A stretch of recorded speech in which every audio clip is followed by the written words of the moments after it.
Oke, sebelum saya melanjutkan videonya, kalau kamu merasa video ini bagus, jangan lupa untuk subscribe, like, komen, dan share. Terima kasih.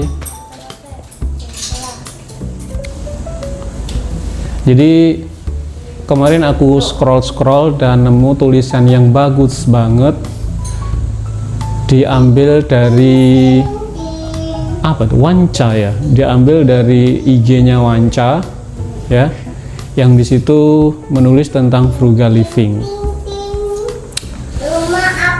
Frugal living itu sebenarnya gaya hidup sederhana.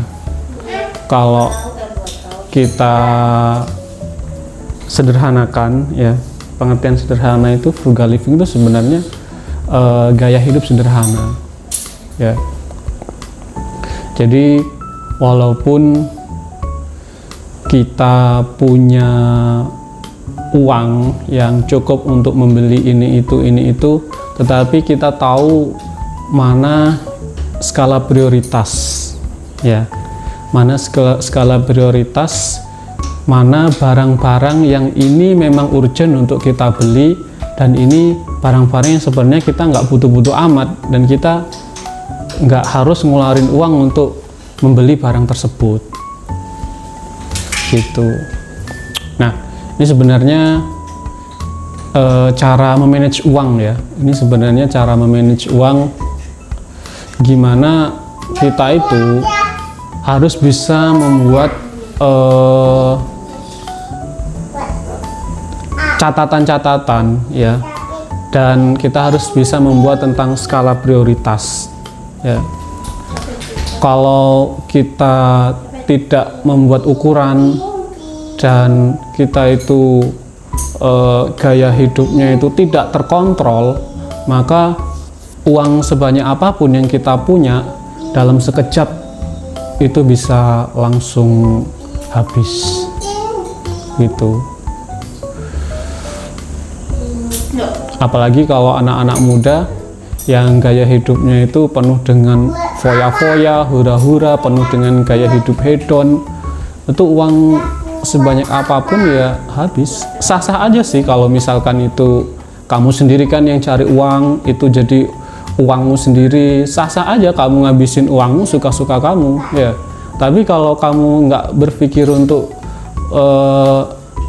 jauh ke depan ya, kamu nggak menyisihkan uang untuk hal-hal lain yang penting untuk masa depanmu, untuk investasi, untuk kamu menabung ya, maka ya percuma kamu kerja nggak ada hasilnya gitu loh, nggak kelihatan hasilnya apa, habis cuman untuk pengeluaran yang nggak penting gitu ya. Makanya itu frugal living itu adalah gaya hidup sederhana ya.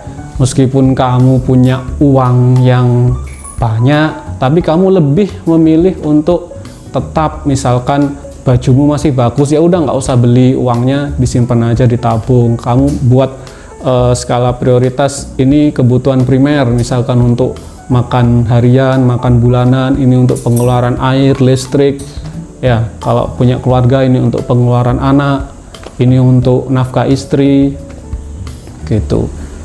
Dan sisanya kamu bisa tabung, kamu bisa sisihkan sebagian dari penghasilan kamu untuk ditabung, diinvestasikan, yang nanti hasilnya bisa kamu nikmati, dan uangmu akan terus mengalir, uangmu akan terus muter, terus akan semakin bertambah banyak gitu.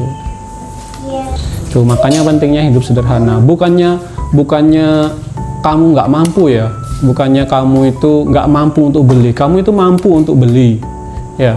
Misalkan kamu punya uang, aku mampu kok beli ini, aku mampu beli ini ya, tapi kamu lebih memilih untuk sederhana aja deh ya.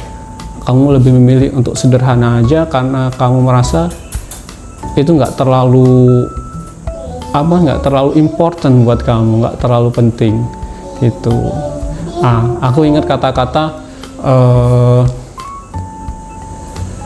tingkatkanlah syukurmu dan tingkatkanlah usahamu, jangan tingkatkan gaya hidupmu. Karena kalau menuruti gaya hidup sebanyak apapun uang itu pasti akan habis. Gitu.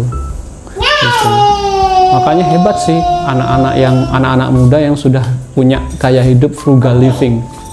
Ya, dia punya banyak uang, tetapi it's look like very humble gitu, sangat sederhana mereka itu gaya hidupnya. Gitu. Salut buat anak-anak muda yang seperti ini, dan harus banyak anak-anak muda yang bergaya hidup seperti ini harusnya. Gitu. Bukan penghasilan 1 bulan UMR tapi cicilannya banyak. Penghasilannya UMR, cicilannya udah terlalu banyak, cicilan motor, cicilan HP, cicilan ini itu.